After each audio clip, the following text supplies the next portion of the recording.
नमस्कार. कॉर्नर मराठीमध्ये तुमचं सर्वांचं स्वागत आहे.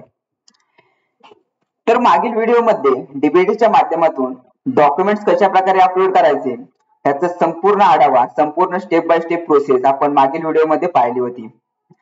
परंतु या व्हिडिओमध्ये सहमतीपत्र कशा प्रकारे डाउनलोड करायचं व इनवॉइस कशा प्रकारे अपलोड करायचं याची संपूर्ण माहिती व याचा संपूर्ण स्टेप बाय स्टेप प्रोसेस या व्हिडिओच्या माध्यमातून पाहणार आहोत. चॅनलवर जर नवीन असाल तर चॅनलला सबस्क्राइब करा व बेल आयकॉन प्रेस करा. चला पाहूयात कशा प्रकारे सहमतीपत्र डाउनलोड करायचे व इनवॉइस अपलोड करायचे. त्यासाठी तुम्हाला तुमच्या लॅपटॉप, कॉम्प्युटर या स्क्रीनवर यायचे. यावर आल्यानंतर तुम्हाला कोणताही ब्राउझर ओपन करायचे.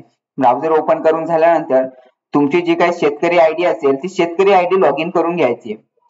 लॉग इन करून घेतल्यानंतर तुम्हाला अशा प्रकारे इंटरफेस दिसेल. तर अशा प्रकारे इंटरफेस आल्यानंतर तुम्हाला इथे डाव्या साईडला खूप सारे ऑप्शन असतील. त्यामध्ये तुम्हाला घटक इतिहास तपासा, घटक इतिहास तपासा या ऑप्शनवर क्लिक करायचे. यावर क्लिक केल्यानंतर तुम्हाला इथे छाननी अंतर्गत अर्ज हा पर्याय दिसेल.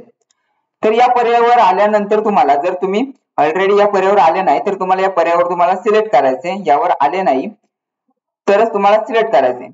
त्याच्यानंतर तुम्ही जे काही डॉक्युमेंट्स अपलोड केले होते, ज्यामध्ये लॉटरी लागली होती तुमची, त्यामध्ये डॉक्युमेंट्स अपलोड केले होते, तर त्यामध्ये तुम्हाला इथे तुम्ही पाहू शकता पूर्व सहमती पत्र पहा. अशा प्रकारे इथे एक बॉक्स आला असेल. या बॉक्सवर क्लिक करायचे. या बॉक्सवर क्लिक केल्यानंतर तुम्हाला पूर्व सहमती पत्र तो डाउनलोड होईल.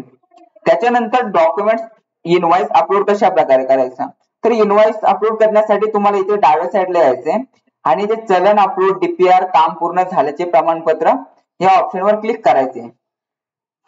यावर क्लिक केल्यानंतर तुम्हाला इथे बिल देयक हा म्हणून ऑप्शन असेल, या ऑप्शनला क्लिक करायचे. या ऑप्शनवर क्लिक केल्यानंतर तुमचे जे काही अर्ज असतील ते अर्ज इथे दिसतील आणि इथे उजव्या साईडला आल्यानंतर कागदपत्र अपलोड करा या ऑप्शनवर क्लिक करायचे. यावर क्लिक केल्यानंतर इथे सिलेक्ट डॉक्युमेंट्स याच्यामध्ये निवड करा या ऑप्शनला सिलेक्ट करायचे आणि बिल इनवॉइस या ऑप्शनला क्लिक करायचे.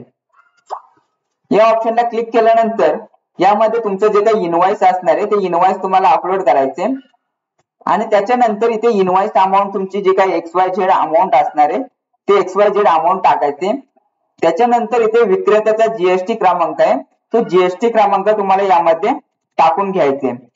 त्याच्यानंतर इथे जोडामध्ये क्लिक करायचे. जोडावर क्लिक केल्यानंतर तुमचं जे काही डिटेल्स भरली ती जतन होईल. त्यानंतर इथे ओकेचा ऑप्शन येईल, त्या ओकेच्या ऑप्शनवर क्लिक करायचे. त्यावर क्लिक केल्यानंतर तुम्हाला इथे खाली जतन करा या ऑप्शनवर क्लिक करायचे. यावर क्लिक केल्यानंतर तुमचा जो काही इनवॉइस आहे तो इनवॉइस सबमिट झाला असा तुम्हाला एक पॉपअप येईल व ओकेच्या ऑप्शनवर क्लिक करायचे.